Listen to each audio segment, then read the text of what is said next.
As you can see by the title, today we'll be talking about the worst parts of owning a Pokemon company. It's great, it's a great business to own, but there are also some negatives you need to talk about. And I thought it would be a great video to disclose and talk about this type of information. We're also going to react to a small part of PokeBroke. That's also kind of what that inspired me to start this video and talk about it, because there is some parts that need to be talked about. And I thought, we're starting a series from PokeBroke to PokeBoss, basically trying to make it and having your own company within this market. But there are some downfalls you need to talk about, and I also want to talk about my personal experiences within that, because there are some things that are going on right now within my business which are also hurting me, hurting my brand businesses, and I don't want to go into specifics, but I thought it would be a great video to talk about this, right? Let's first react to this, what he is saying, right? So he has basically lost 2 packages. He lost one package which was like $4,500, and he lost one in the 5 figures. I'm not sure if he disclosed exactly how much, but anyway, what happened is that with FedEx he lost it. But let's just watch this video and let's have him talk about it for a second. First issue, $4,500, 2 packages filled with booster boxes. So this is the package that I'm talking about, where he lost $4,500 within the packages of Mega Dream booster boxes.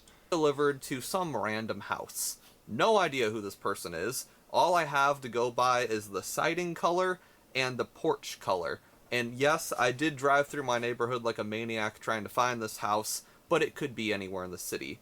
FedEx just marked these packages as delivered, didn't take a signature, absolutely no oversight, just... So as you can see, what happened with him, and I don't want to go into detail watching his own video, I give him all the credits. You can also go to his channel, Pokemon, and watch the whole video yourself as well. But basically, to sum it up, FedEx just dropped his package to God knows where, to some fucking random house, and they were like, yo, find it out, figure it out yourself, here you go, bye.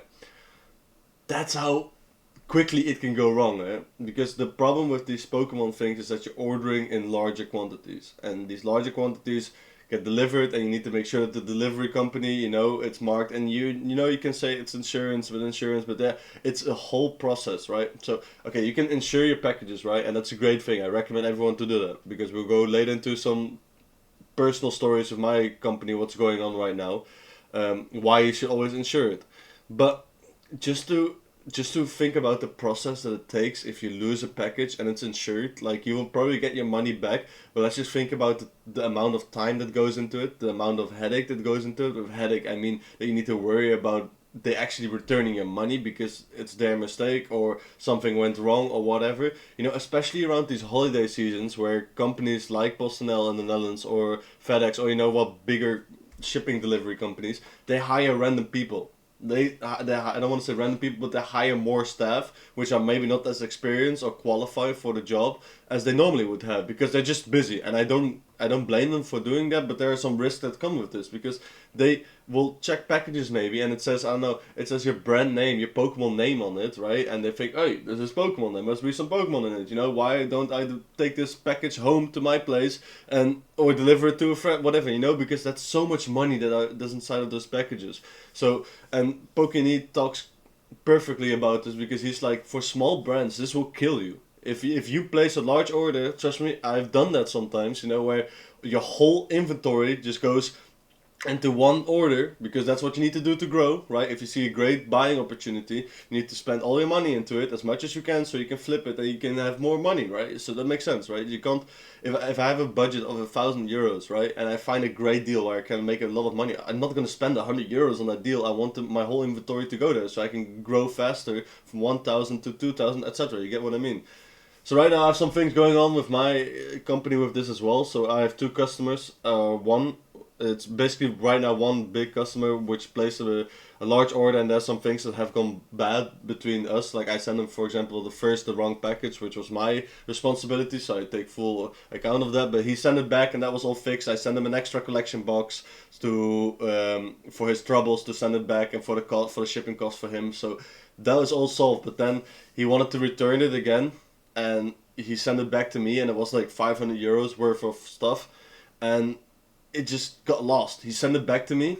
For me, it makes sense that customers, if they want to return something, that they pay for their own shipping and they're accountable for that to get back to me. If I were to pay that, it would just eat up so much cost. For people who have seen my last video, if my revenue, if my percentage is like 20%, right, and I'm doing €100 sale or whatever, I'm already paying for shipping to that place, so you can take off €6 off that. So let's say I make €100, right? Let's say my buy-in was €80 for that. Then €5 goes off for my shipping cost to them. Then I would have to pay for shipping back, right? And I pay for both there and back, right? And the shipping is probably like €14 there and back, right? Give or take. Just to do so, let's just round it up to €15, right? So then I'm left with €5 profit on a €100 sale if they want to return it, right? That's just not doable. That's just not worth the time and effort that you have to put into this, right? And I understand you need to grind and you need to grow, but doing like €100, like doing 5% margins within this business and within this market, it's just impossible. It doesn't seem realistic to me. Let me put it that way. So a customer of mine, he sent back €500 and I was all okay. I was like, hey, I understand these, he bought some prismatic boxes and they were damaged. I understand, it can happen with delivery that they, mess around with the packaging and the product got damaged. I understand that. So I said, hey, send it back to me and I'll send you new boxes, right? That simple. Was that so? But he sent it back to me. He didn't insure the package. So it wasn't insured and the package got lost. I don't know. It's just so, because he said in the track and trace it says it got delivered to me, but I know I got packages that the same day, the same time, I got different packages and I went and received the packages, but that package I did not receive. And I don't want to blame anyone in this situation, but just to think about the fact that how much it could actually harm my brand, because he said in text messages to me that I was the one who did that I've been hiding it from him, that's not lost, that I'm the one who did that. And I know that's maybe not every customer would assume this directly, but there are some customers who do, and that of course hurts my brand, because the only thing that I want to do is be transparent and honest with my customers, right? I want to deliver their product as soon as possible so they're happy. I want to make sure it comes in one piece. If products is damaged, send it back to me, I'll send you new ones. And I've been doing this for a year, right? But this is now the first time I'm experiencing this.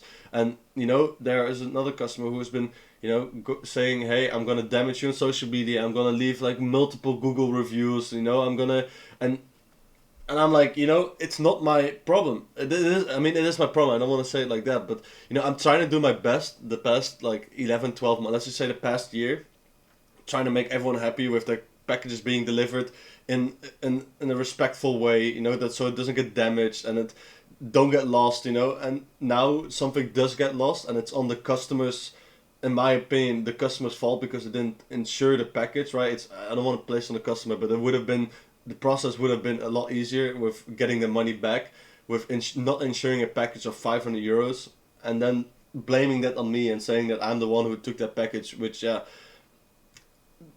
just take out the money aspect, how much it's worth, just the fact that now I've lost a customer for sure, because he doesn't trust me anymore, and the fact that I've been trying to build up that trust of customers. And yes, you can look at this also the bigger picture and say, yeah, you have thousands of customers who are happy. If one or two is not happy, then that's okay.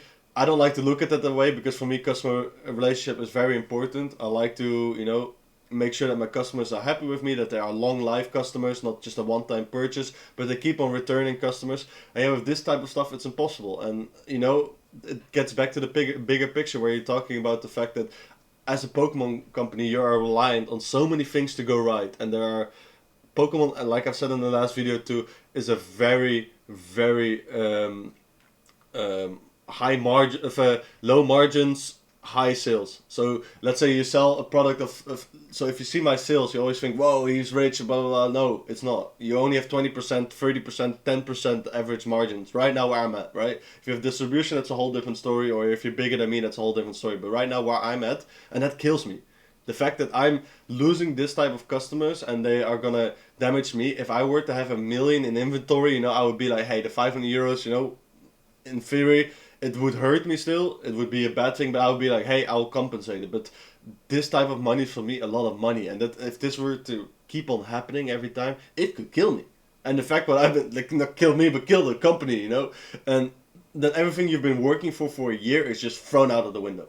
It's just like, everything you've done the last year, all the customers you made happy is just gone, because you are losing clients. You might have to even return some packages or pay for some packages, because I've also had some packages being lost by PostNL. They were insured and they said, no, it's your fault, blah, blah, blah, blah. And you can go and send them emails. You can, PostNL is, by the way, the delivery company here in the Netherlands. But you can say, hey, you insured your package. If, we did everything correct. And, you can keep on sending them emails. You can keep on calling them. They're like, no.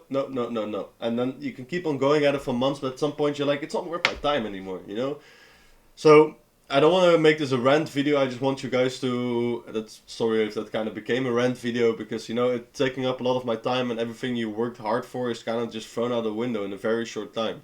I just want you guys to be aware of these things, that these things are happening, and these things are also risks that come with these type of companies, or creating this company within this market, because you're relying on so many things to go right when you're only on your own, right? Because I'm on my own with this company, right? The packaging and everything I can do myself. The storage I can do myself. But package being delivered to me, or the package being delivered from my place to the customer, I cannot do that. So I'm relying on other people, and I'm relying on that to go right. So think about these things. Thank you anyway for watching, and I'll see you next time.